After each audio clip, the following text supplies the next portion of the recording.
Hey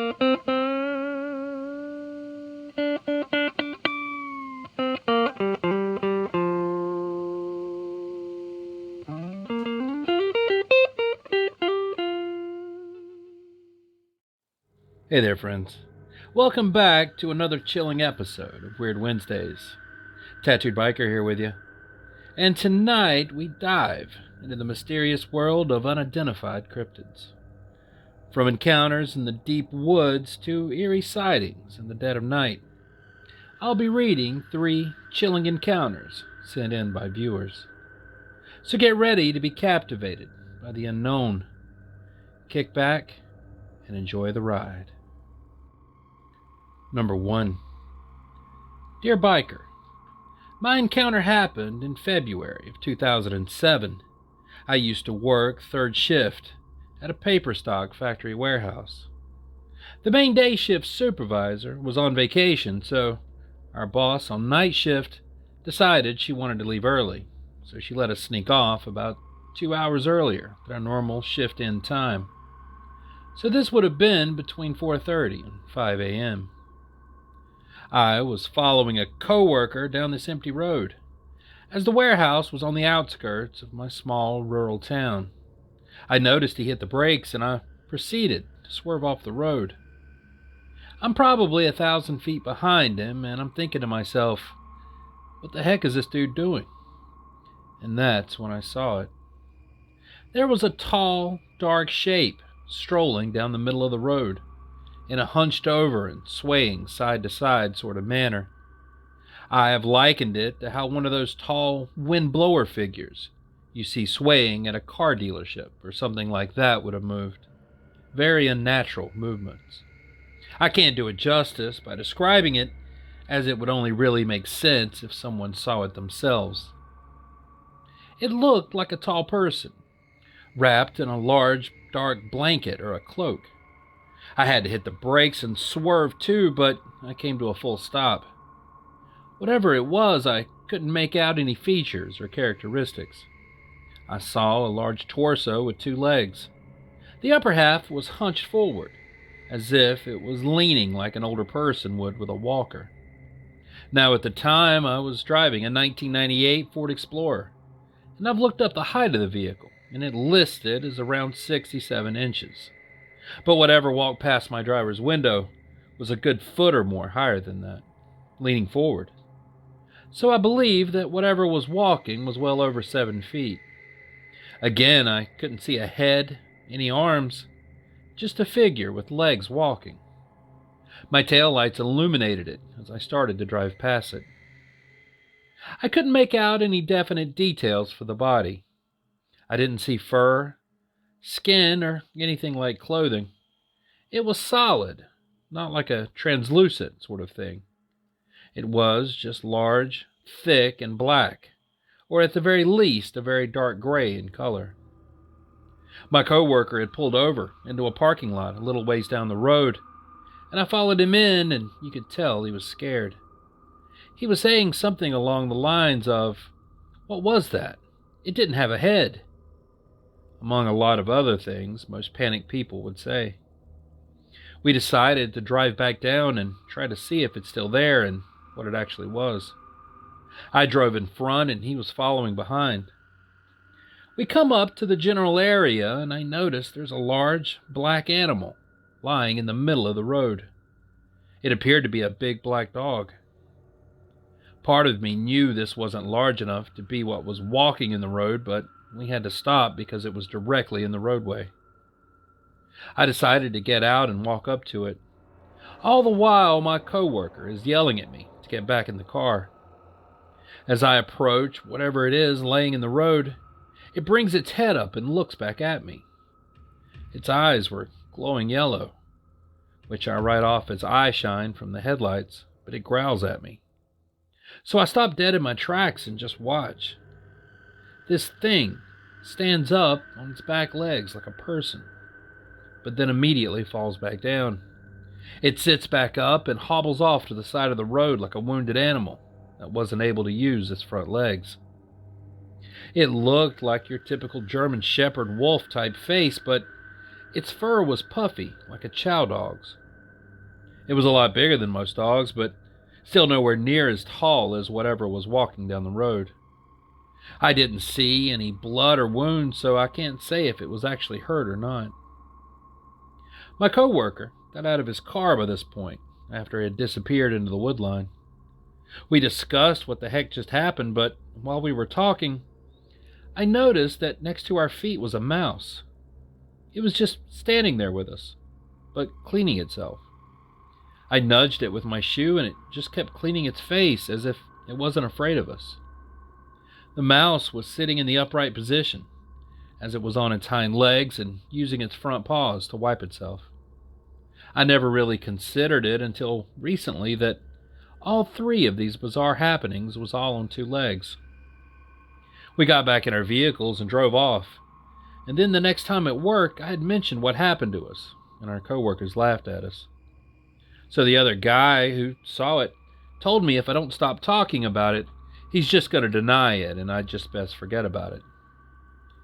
So for essentially 15 years now, I've never told anyone about this. I've tried to rationalize it into something that makes sense, but even then it doesn't completely add up. I've tried to explain it away as it was just a large dog. It must have gotten hit by another vehicle before my coworker and I got there. Maybe it was messing around with the mouse and it got hit, which broke its front legs, so that's why it was trying to use its back legs. The mouse was traumatized from the dog trying to mess with it, so it was just standing there cleaning itself. That sounds at least plausible, until the original thing we saw walking without a head. The dog was nowhere near as tall as that thing was. So even with the dog standing upright, it was close to 6 foot roughly, but whatever was walking had to have been well over 7 feet tall, as it was so much taller than my Explorer, even with it hunched forward. I can explain away the dog and the mouse, but I just can't explain what that was. So I'm back to square one, trying to understand what it could have possibly been. As someone who's always been very skeptical, it becomes very hard to accept the unacceptable. I've always been interested in weird creatures and such, but I never truly believed that they existed. I still struggle to believe that all these crazy stories could be true, and yet, who am I to say they aren't? Especially with the weird crap that my former coworker and I went through that night. All I know is what I saw. But whatever I saw is something I don't know and probably never will. It sounds crazy, and I personally would be hesitant to believe it if someone else told me this happened to them. But that's the truth, and that's what happened. Number 2. Dear TB, I and my wife live in a mid-sized city in a fairly populated area outside of Pittsburgh, Pennsylvania, just off a very busy main road. This happened around June or July of 2022. We mostly live around older people and college students, and rent is very cheap as it's not the nicest neighborhood. My wife's job is a 5-minute walk from our apartment, and she was getting home very late that night, around 1:30 a.m. She came in looking scared to death and eventually told me that she saw the following. She said there was a small humanoid running out from between ours and our neighbor's house. It was dressed like and had the proportions of approximately a 4-year-old child and wore a striped shirt and pants. She said he stopped, it appeared to be a boy, and looked in her direction briefly, before running off between another house. The child appeared to have a potato sack or a burlap sack over its head. It was possibly drawn on. She is a major vibes person, but she's never said anything like this before, though she has excellent instincts. She didn't get a sense that it was evil, but she was terrified after. If I bring up the child, she gets freaked out and won't talk about it. No small children live on our street, and there are regular gunshots, screaming, and angry homeless guys that we are very accustomed to after 3 years of living here. In short, it's not a place that an approximate 4-year-old child would be out alone at 1:30 a.m. She also didn't tell me what happened right away. She appeared scared but talked about work and unrelated things before telling me about it. I think that she thought I would judge her and say she was lying. It never happened again, and I have never seen or felt anything. If anyone out there has any theories, I'd love to know about them. It freaks me out just to think about it, especially because that house he ran from is owned by a bachelor and has an enclosed, gated backyard. So I spoke to her again about it. She said that it was strange because the door to our next door neighbor's backyard was closed and it seemed to go through the door. She said it ran in an unusually playful manner and seemed scared only when it stopped to look at her. It actually ran to the opposite side of the same house, which I got wrong the first time. From her report, it didn't run like a child, but had a quick, playful movement, sort of like a rabbit. It made no sound or movement to indicate distress other than running or skipping. She said it was much faster than a child would be. She felt it was an internal sense that it was paranormal, and that she saw something that she wasn't supposed to and shouldn't continue. If it has to have a face to be a humanoid, I apologize. I really wasn't aware, honestly, and I was trying to learn about the story. This is Pittsburgh. And no, the bag covered the child's entire head, but she did say that the burlap sack may have been drawn on, like 2 little X's over the eyes, but not a full face. She didn't glimpse the skin color, or can't remember any from shock. It never spoke or made any sound that she can remember. It just ran. Number 3. Hey biker, my buddies and I repeatedly encountered a humanoid that we simply referred to as the big boy. About 2 years ago, I lived at an old house outside the city limits in western Alabama. Wild hogs are considered a nuisance in this part of the country and thus are year-round game. The land wasn't mine, but it was legal hunting ground. So my landlord gave me and my friends explicit permission to take care of any hogs that we came across. So a lot of the time, especially during the winter when this encounter took place, I was posted up on my back porch with a cigar and a gun, either by myself or with company. The land wasn't very clear. In fact, we only had about 20 feet from the porch to the tree line. Then it would go down a hill and the brush would just get thicker. So our hunting was just being quiet and looking for the beady eyes of hogs in the foliage when we heard rustling. So all that being said, one night during my porch sitting, I heard some rustling. I started scanning the woods for this hog and eventually did come across a set of white beady eyes. They weren't a hog's eyes though, because these were eye level with mine. As my eyes continued to adjust, the rest of the creature started coming into view. It was tall, thin, and had long, spindly arms and legs. Its entire body was completely black.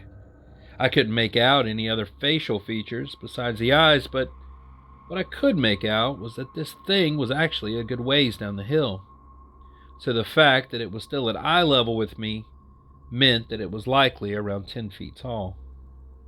It started up the hill, moving towards me, and I had this feeling in my gut that 45 caliber bullets probably weren't going to do very much here.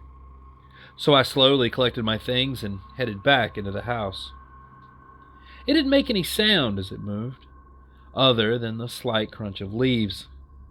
As it climbed the hill, it somewhat stopped at the tree line, then turned and walked along the edge of it. It bobbed and lurched a bit as it walked, kind of how some large birds bob their head as they move. That was the most terrified I'd been in a long while. And as the title says, that wasn't my only encounter.